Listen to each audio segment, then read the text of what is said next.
मन बनाया। अब तो गोपियां भी धीरे धीरे करके बड़ी हो रही हैं। अब नाचना भी जानती है, नाचना भी जानती है और गाना भी जानती है। नाचना भी जानती है और ये गाना भी जानती है। तो हमारे भाषा में एक भजन है, एक संत ने भागवत बोलते बोलते नेपाली भाषा में गाया, बहुत पवित्र भजन है, पवित्र भजन।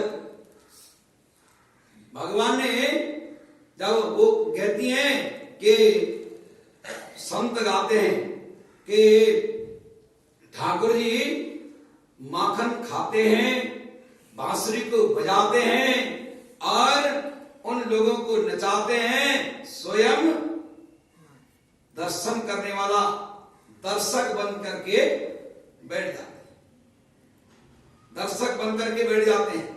पवित्र भजन संत लोग गाते हैं। वृंदावन हमारे भाषा में है ये, वृंदावन में गाय चरावनी कृष्ण काले चोर, वृंदावन में गाय चरावनी कृष्ण काले चोर, कति रामरो कति मीठो मुरली को सोर, वृंदावन में गाय चरावनी कृष्ण काले चोर, कति रामरो कति मीठो मुरली को सोर, त्यसैत चञ्चल थियो गोपिनी को सधैँ मन, त्यसैत चञ्चल थियो गोपिनी को सधैँ मन, मधुर मधुर मुरली बजन लाग्यो झन, मधुर मधुर मुरली बजने लाग्यो झन। कहने का मतलब यह है कि ठाकुर जी का दर्शन पाने के लिए, ठाकुर जी के एक झलक को पाने के लिए गोपिनियां अपने मन को चंचल करके बैठी हुई थी। और उसी समय में ठाकुर जी ने गोपिनियों को एकत्र करने के लिए, रास को रचाने के लिए अपनी बांसुरी बजा दी, सुंदर बांसुरी बजाया। ऐसे बांसुरी बजाई कि उसकी धुन कई गोपियां अपनी मां के साथ में बैठ करके मां उनकी जो चोटी है उसको संवार रही है, कोई श्रृंगार करा रही है, कोई मां स्नान करा रही है और स्वयं स्नान कर रही है कि मैया छोड़ो, जाना है मेरे को, जाना है बस, और किसी को सुनाई नहीं दे रहा है। उन गोप बालिकाओं के कन्याओं को उन ठाकुर जी के बांसुरी का जो धुन है वो सुनाई दे रहा है। अब दौड़ करके आई, इधर से भी आई, चारों तरफ से गोपियां दौड़ करके आई। सबने सोचा कि मुझे क्या हुआ आज, ऐसा लगा कि मुझे हमारा कान्हा निमंत्रण दे रहा है, बुला रहा है, तो ऐसा मुझे लगा। दूसरी भी कहती हाँ, भाव तो ऐसा ही मुझे भी हुआ था, इसलिए मेरी मैया मुझे नहला रही थी, मैंने तो जल्दीबाजी में कपड़ा पहन के आए, एक कपड़े जैसे लगा दिए, आ गई, देखती है तो दूसरा उत्तर वस्त्र जो है वो है ही नहीं। कोई कुछ बोलती है, कोई कुछ बोलती है, अपनी अपनी तरफ अपने अपने तरह से गोपियां जो है तर्क निकालती है। निसम्य गीतम तदनुवर्धनम तदनु अंगवर्धनम ब्रज स्त्रिया कृष्ण गृहीत मानसः। ब्रज स्त्रिया, सुखदेव स्वामी कैसे कथा को सुनाते हैं राजा परीक्षित को, आंखों से अश्रुपात होने लग जाते हैं। इतनी पवित्र कथा सुनाया है, इतनी पवित्र कथा श्री सुखदेव के मुखारविंद से, उनकी जिह्वा से जो कथा रूपी अमृत प्रवाहित हो रही है, उस कथा को कान से सुनते सुनते आंख पिघल रहे हैं, आंखों से अश्रुपात होने जा रहा है। तो यहां सुखदेव स्वामी कहते हैं कि निसम्य गीतम तदनंग वर्धनम ब्रज स्त्रिया कृष्ण गृहीत मानसः। आजगमुरन्योन्य मलक्षितोद्यमा सयत्र कांतो जललोल कुंडलः। ठाकुर जी को ब्रज स्त्रियों ने ऐसे अपने बस में करना चाहा। गीत के द्वारा ब्रज कन्याओं ने ऐसे ठाकुर जी को बस में करना चाहा। ब्रज स्त्रियां कृष्ण गृहीत मानसा, और वो तो चाहती हैं कि अपने हाथों से उस लाला को, उस नटखट को उठा करके मन रूपी मंदिर में विराजमान कराए। बोलिए बाला कृष्ण भगवान की, बोले यशोदा के लाला की है। अब कहती हैं कि उसके लीला के बगैर अब हम जीवित नहीं रह पाएंगे। सयत्र कांतो जललो नुकन कुंडलहा, देखती कि ठाकुर जी कहीं हमारे शरीर के अंदर में आए तो नहीं, कहीं ठाकुर जी ने जो कुंडल पहना हुआ है वो हमारे शरीर में जब हम आलिंगन करेंगे, जब हम अंकवाल करेंगे, तो उनका कुंडल कहीं हमारे कानों में तो अटकेगा तो नहीं। ऐसे मन ही मन आपस में अपने आप में ठाकुरमय हो गई। दुहंत्यो व्ययो कश्चित दोहम हित्वा समोत्सुकः। अब उधर बड़ी बड़ी गोपियां जिनकी शादी हो चुकी है, तो गाय के दूध को निकाल रही है, गाय को दोहन कर रही है।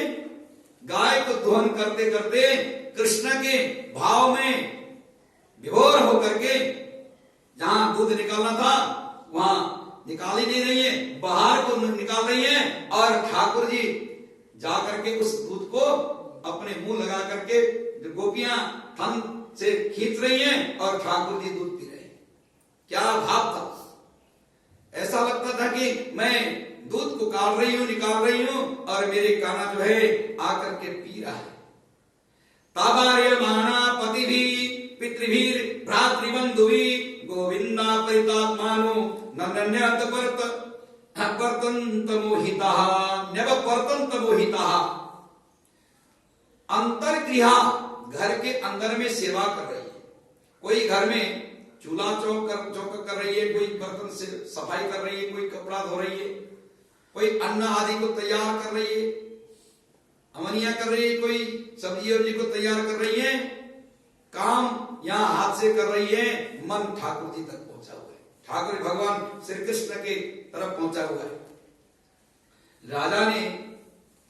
राजा परीक्षित ने ऐसे पवित्र कथा रूपी अमृत को पान करते करते एक बार तो प्रश्न किया। राजोवाच, परीक्षित महाराज कहते हैं कि कृष्णम विदुः परम कांतम न तो ब्रह्मतया मुनि गुण प्रवाहोपमस्तासाम गुणधीयाम कथम। अब हे राजन, गोपियां भगवान श्री कृष्ण को, राजा ने प्रश्न किया कि जो गोपियां हैं भगवान श्री कृष्ण को ऐसे क्यों चाहते थे? केवल अपना मित्र मान करके चाहते थे या फिर उनका भाव और कुछ था? क्या असल में गोपियां बड़ी होने के बाद में ठाकुर जी से, भगवान श्री कृष्ण से विवाह करना चाहती थी, या फिर वात्सल्य प्रेम जैसे साथी होते हैं, दोस्त होते हैं, उसी हिसाब का व्यवहार करना चाहती थी? सुखदेव स्वामी कहते हैं कि उनके मन में कोई वासना नहीं था, और गोपियों ने कभी भी ऐसा मन में सोच नहीं रखा कि आज अच्छा दोस्त बना करके, मित्र बना करके रखेंगे तो आगे जाकर के यही कृष्ण हमारे स्वामी बनेंगे। ऐसा कभी उन्होंने मन में धारणा नहीं किया। एक बार जरूर कथा में, कल की कथा में हमने बताया था कि कात्यायनी महामाये महायोगिन्यधीश्वरी नंदगोप सुतम देवी पत्नी में कुरुते नमः। कात्यायनी देवी की यहां जाकर के पूजा किया है। कात्यायनी देवी से प्रार्थना किया था कि नंद गोप सुतम देवी, हे देवी, हे कात्यायनी, हे माता, आप हमारे मन के भाव को जान लेती हो, आप हमें ऐसा वरदान दीजिए कि जो नंद गोप सुते देवी, जो गोप है नंद बाबा, उनके यहाँ जो पुत्र है, वह पुत्र नंद बाबा का लड़का को हम पति के रूप में स्वीकारें। पति के रूप में स्वीकारने का मतलब यह नहीं है कि ये पाणी ग्रहण करके हमें स्वीकार कर ले। पति के रूप में तो यह है कि हम उनका पुजारी बन सके, हम पूजा कर सके, हम सेवा कर सके, हम उनको देवता मान करके पूजा कर सकें, इस प्रकार से प्रार्थना किया है। अब भगवान ने अपने स्वरूप को, जब भगवान जी जाकर के छिप जाते हैं, सबको बांसुरी बजा करके सबको एकत्र कर दिया और अपने आप छिप गए, अपने आप जाकर के छिप गए। छिपा तो गोपियों ने बहुत तरह से विरह करके पुकारने लगी गोपियां। बहुत देर होने के बाद में भगवान जी सामने आते हैं।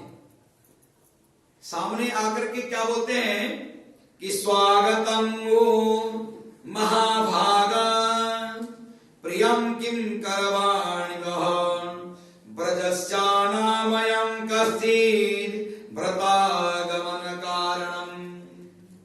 हे सुंदरियों, अब तो ठाकुर जी कहते हैं कि हे देवियों, सुंदरियों, आप सभी को स्वागत है, आप सभी को स्वागत है। ब्रजस्य आनयम, ये ब्रज में एकत्रित होने का कारण क्या है? आप यहां आए, आप सबको स्वागत है। और आने का कारण बताइए, क्या कारण है?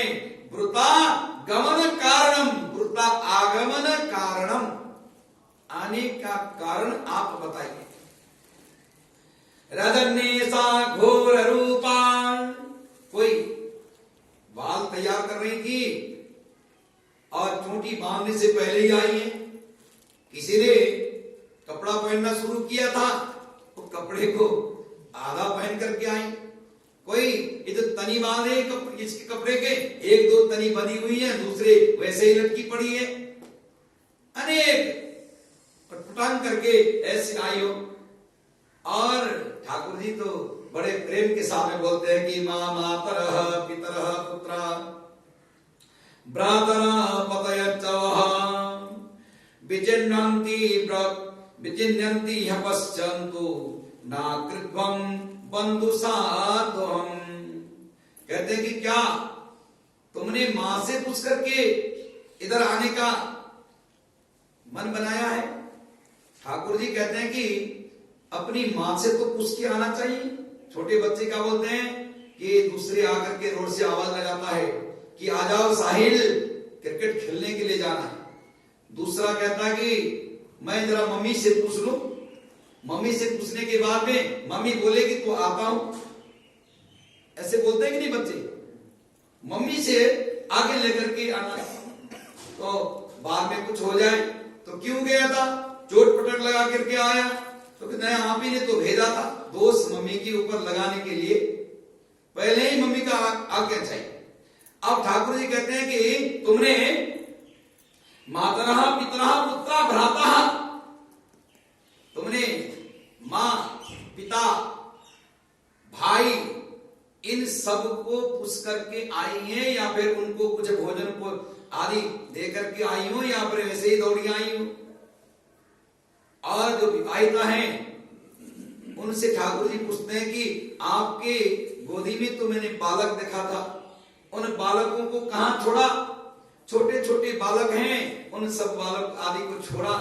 घर में बड़े बुजुर्ग हैं, उनको भोजन पानी देना छोड़ करके आई तो आई, क्यों आई? अपने पति के सेवा को छोड़ करके इधर आई तो क्यों आई? किस लिए आई? काम क्या है? दृष्टम वनम कुसुमितम, क्या इस जंगल को देखने के लिए आई हो? भ्रातर पतयश्चवः, अब तुम आई हो तो जाओ वापिस के। रात्रि के समय में ठाकुर जी ने फिर बांसुरी बजाई। रात्रि हुई, दिन में तो आई थी, आई कोई बात नहीं। रात्रि में जैसे ठाकुर जी ने बांसुरी बजाई और सब रात्रि में आ गए। अब तो रात्रि समय में आने के बाद सब एकत्र हो गई हैं। उनके मन में ये था कि सब मिलकर के भगवान को भी नचाया जाए और खुद भी नाचा जाए, रास रचाया जाए। रास रचाने के लिए सब तैयार हो गए।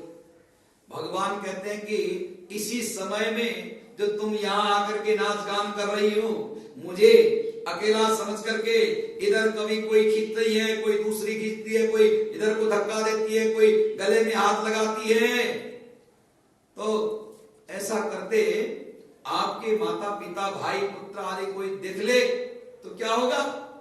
जाओ तदयातमा चिरम गोष्ठम।